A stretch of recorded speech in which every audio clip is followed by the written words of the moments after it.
and the rest. Yesterday we had a conversation, a professor who spoke in favor of GMOs and essentially gave his own insights from science into this. But this morning we're given a balance to it, and we're being joined by Professor Qrissturberg Amua. He's Executive Director, Center for Food Safety and Agricultural Research, CEFSAR, is right here with us in our Lagos studio. Good morning, Prof. Welcome to the Morning Brief. Good morning. Let's get right into it. I mean, we have a lot to cover. So it's been said, and this is a basic, that at some point everybody has had some GMO anyway. So why are you raising issues now when some meals, some fruit, the Prof yesterday gave the example of banana, that the original banana has seeds in it, but what we're eating right now does not have that seed. So let's start from there. It has been said that we've all had some GMO, so what's the point? First and foremost, let's clarify the difference between GMO and hybridization. Good. So naturally, in the natural environment, plants, crops hybridize. It's a natural process, an environmental process. So the confusion the Prof, I guess, must have been infusing is the confusion of mixing up hybridization and genetic modification. Hybridization happens in the natural, either through the natural evolutionary process or by farmers, breeders, who align with the natural processes to aid the crops, the plants to hybridize. And that could be the reason you see some of these plants over the years changing in their nature. Now, the argument that everyone must have eaten GMO at some point in time, so why are we raising the alarm now, is untenable. Clearly, when I was growing up, several years back, some of these elements that we see today were not here. The question is, where are they coming from? Perhaps from those modifications. Because essentially, everyone is what he or she eats. This mass of body didn't just come in a day. It came from the process of biochemical change of the food I ate into the tissue, the anatomy that you can see now. So, I give you a classic example. If it is true that everyone must have eaten GMO at a point in time, that explains clearly why we should interrogate the impact of GMOs, because they have been around and we have seen some consequences. And that's why we're asking questions. And I think everybody who eats food should ask those questions. And people should stop demonizing or criminalizing those who ask questions. Because we see a movement, a trend that seeks to take absolute control of the human person to the extent that you give me something to eat and I don't have any right to even question what I'm eating. That's unfair. The Prof said yesterday, because I asked him, either me or one of my colleagues, I did ask, I said, look, the future, as far as GMO is concerned, I said, look, his argument is there's no scientifically proven data that shows that GMO cause cancer and all of that. So is this a question of scientific scholarship imbroglio, or there is actually something that we can look at and say, this supports these facts? Both ends are tenable. You see, scientifically, there are hundreds of, I'm a scientist. I'm a professor of bioinorganic chemistry. And there are hundreds, tons of scientific publications proven in established journals, proving the relationship, negative of course, of the impact of GMOs on human or animal health. Because some of the studies are done on animals, and some are observatory, some are meta-studies, something we call meta-analysis. So when you take a population and you look at the impact of the certain kind of thing they've been ingesting, and you can draw up inferences. So there are tons of reports in that. Then secondly, you say this is food. This is food. There's something naturally everybody knows, it's called food poisoning. If you ate something, some pudding, or you ate something about 8 hours ago, and then your system begins to respond, you don't need me to go to the laboratory to tell you that you should find out what is causing that. And we have seen, there is a very popular report by Professor Rini in Italy who demonstrated how they ingest feeding rats. Because in animal studies, we look at those species that have similarities with the humans, and rats are like that. Now, these things cause testicular tumors. They caused cancers in those rats. genetically modified maize was fed those animals, and it caused cancers. And again, in science, we are also looking at the food chain. We've interrogated the food chain. There is this group of chemicals. I'm traditionally a chemist, moved into bioinorganic chemistry and into experimental medicine.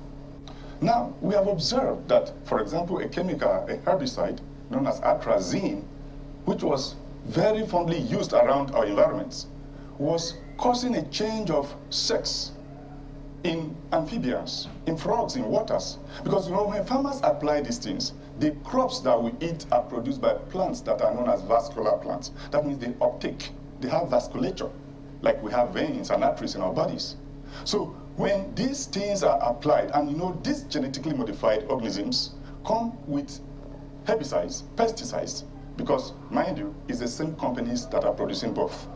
The companies like Monsanto, sorry to call the name, a company that was producing herbicides suddenly transformed into producing GMOs.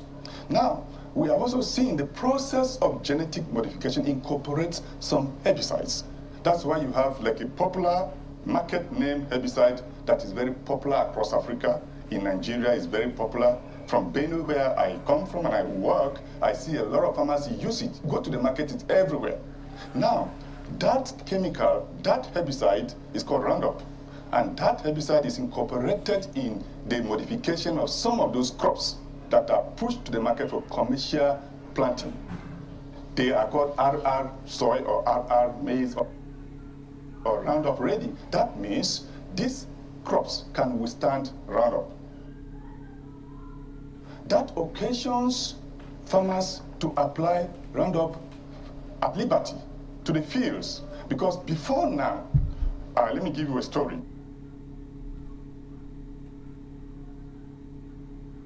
Before now, this company that was producing this chemical, this herbicide, was selling. And the major markets were here in Africa. But something happened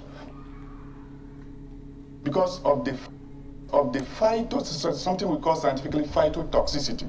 These chemicals are toxic to the phytochemistry of the phytophysiology of the crop, of the plant. Now, these chemicals were also adversely affecting the crops, the plants.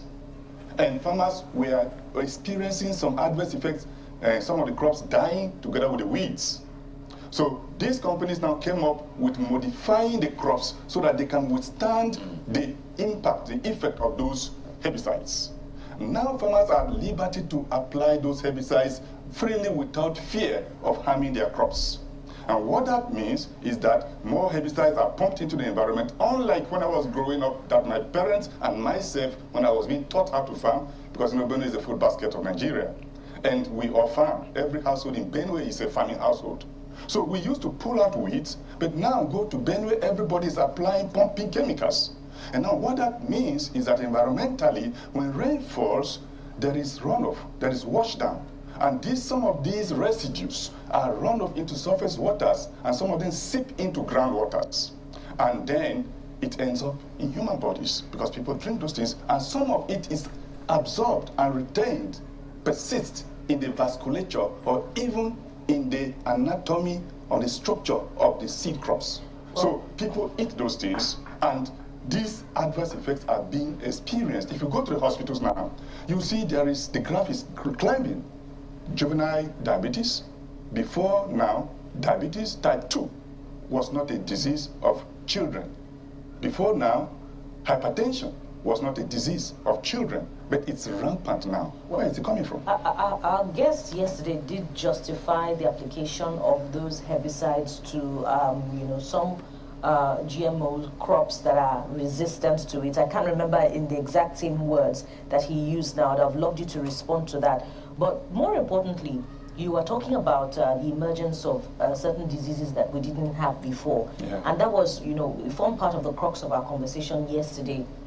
Despite the very real concerns about the possibility of some of these diseases being linked to the development and introduction of GMO crops to our agricultural sectors, there still is very little evidence to prove it. So why are scientific research is few and far between that would link the concern about the relationship between these diseases and GMO crops? I'm sorry, I have to correct you. Go ahead. The evidence is everywhere. The papers are there. I'm a scientist. I deal with them, I publish, I research. And in researching, we do literature review. We don't just jump into the laboratory to begin to investigate. We look at previous investigations and see where there are gaps, see where we need to improve. So the evidence, the publications are plenty there. If it was the right forum, I could reel them out to you. And then secondly, research is ongoing. But you see, in the scientific... Pardon me, sir. So for instance, for the Roundup corn now that is emerging, what is the scientific research to prove that the consumption of that is related to any type of cancer? And indeed, you can also talk about other GMO crops, for instance, the tomato and allergies, cancer. In the corn you mentioned, I already mentioned the research in Italy. There are also researches in Argentina, in Southern America. Now, this research proved directly that these things have a direct link with cancers. Now, there is also many researches with respect to some of these ingredients, some of these chemicals, some of these processes that are used in genetic modification. I just mentioned one to you. Now, you insert pesticides. These are chemicals which we know traditionally that are toxic. We know them as toxic. But let me say this. You see, there is this argument that this particular, for example, teller maize that is released for commercial planting in Nigeria, where is the research?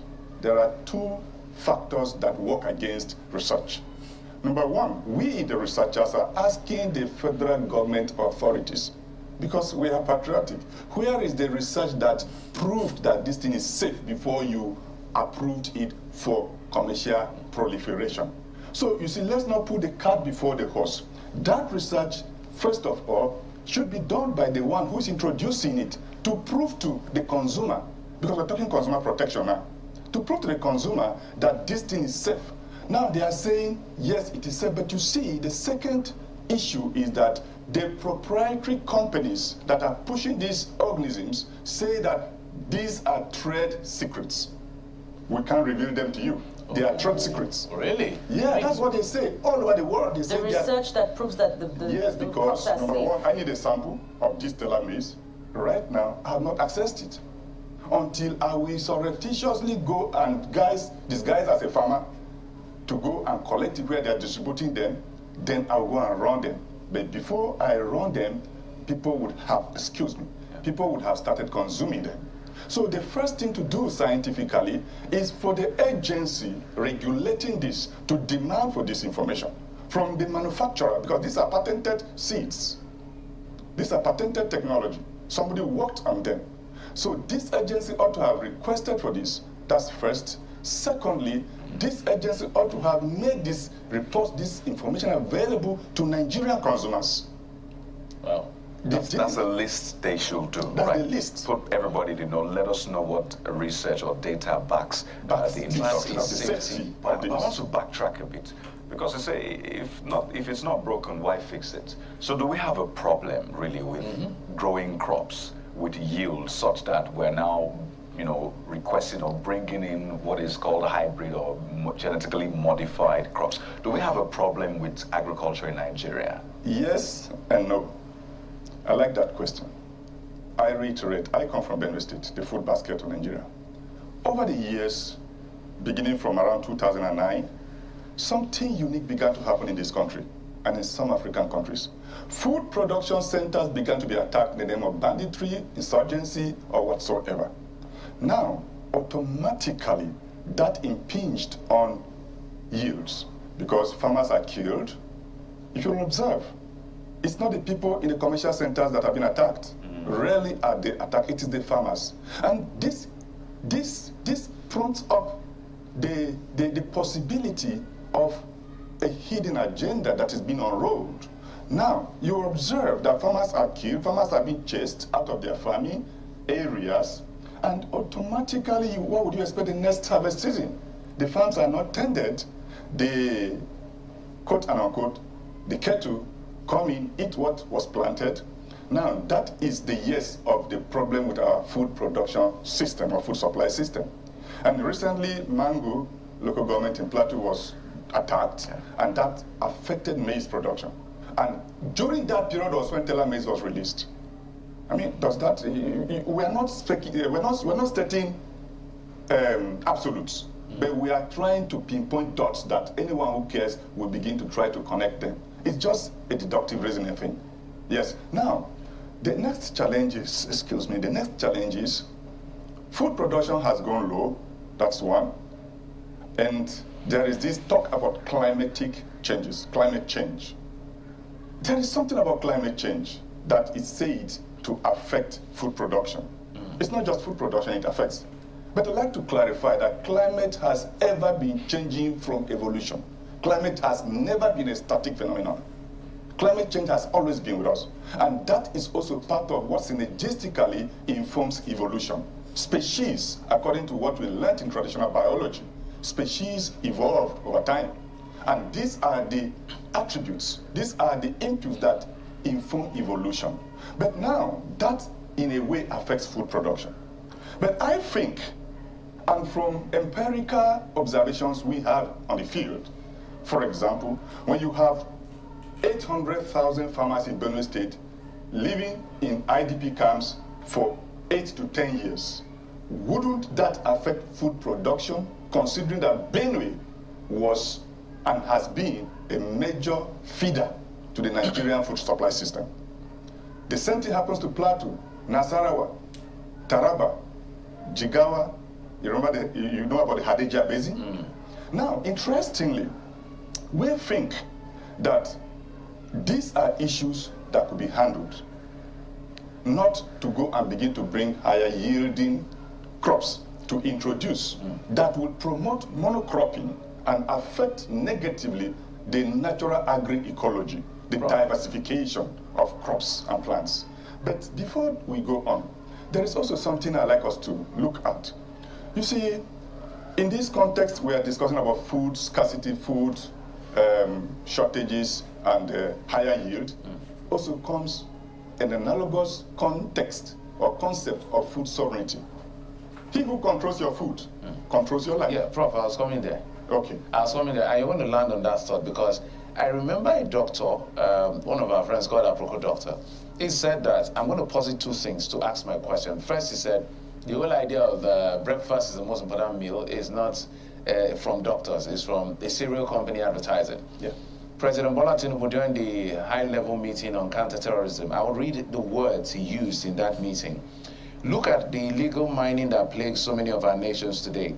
Those who think illegal mining has no connection with financing terrorism are sorely mistaken. The international community has both the moral and legal obligation to help this cause because it is external finance, talking about foreign. Now, I posited these two to say that, are you suggesting, by your last thought, that this is another form of economic neocolonialism? Absolutely. You see, number one, the seeds that we traditionally use are not patented. I plant, I harvest, I reserve some, I replant the next season. But here is a new hegemony that is coming, and we need, as patriotic Nigerians, we need to educate ourselves that, first of all, this high yield, we have results in the field as scientists, that these so-called touted high yields are not reproducible. That means you plant and you get 8 tons per hectare this year, this planting season. Next season, you cannot replant that for 2 reasons. Firstly, the company that owns the patent will forbid you from doing that. We've seen it happen in India. I'm sorry, so you cannot dry them, and No. The licensing forbids that. The licensing forbids that. That means you are tethered to the producer of those seeds, that every season you go back to buy them. And you know what that means? I don't need to overflog it. It means... You know, the natural question on our minds, is the government aware of all this? I think that's what we yes. end on that. We don't think government is not aware of all this in absolute terms. That is why this education is needful. But we now have a biotechnology agency, if government is aware of all of these dangers. Let me tell you something about research. That biotechnology agency is a research agency, a regulatory agency. There is something in research that we call conflict of interest. You must have heard or read about it. We know about it. Now, there's something very important, very, very important with research, which is called funding. Right. He who funds research determines the outcome of the research.